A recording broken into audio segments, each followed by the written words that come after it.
The answer to every question is, it depends. Every judgment, every decision must be put in context. Motive is sometimes as important as results. The same action, stealing a loaf of bread, for example, may be labeled common theft or heroism, depending on the situation.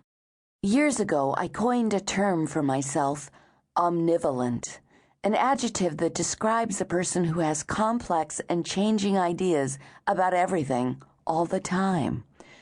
As my daughter Sarah said, I can have mixed feelings about a paperclip. I am capable of generating 100 judgments per minute. That interview should have been handled more smoothly. Those flowers are not properly arranged, or I should be editing my manuscript instead of watching that kestrel. I am phobic about wasting time. I carry a notebook and books or magazines everywhere, and if I am waiting in line, I read or make additional to-do lists. I am easily bored, moody, exuberant, obsessed with sleep, and greedy for sensory pleasure, knowledge, and love. I work with 3 calendars, and I constantly overcommit myself to projects and people. I remember every argument I've ever had with Jim, and every time in my life that someone hurt my feelings. I am the poster child for not letting things go. Serenity is my ultimate abstract concept. Who needs Buddhism more than I do?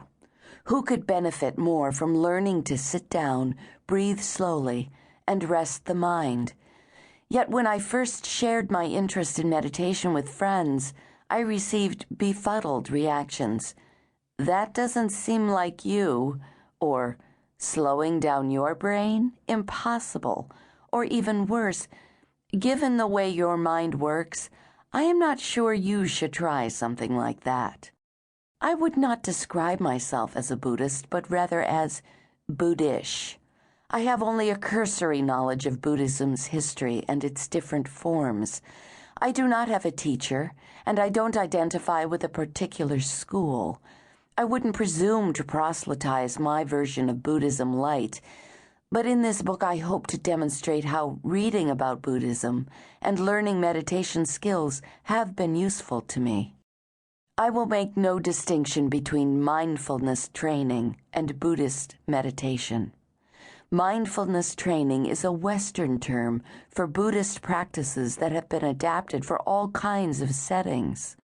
Buddhists talk about breaking attachments and taming the monkey mind. Mindfulness therapists are more likely to speak of being present in the moment and of fully experiencing one's life. However, they embrace similar skills: calming down, practicing patience and self-discipline, facing life honestly, tolerating distress and discomfort, suspending judgment of self and others, and opening to joy.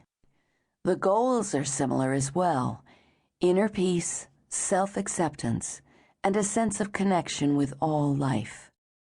Until I started meditating in my 50s, I had never, not even for 10 seconds, done nothing. I have rushed through much of my life as if I were late for an appointment. I have spent decades ruminating about the past and the future while skipping over the present moment. Even now, when I meditate, I'm tempted to set the timer on 29 minutes instead of 30.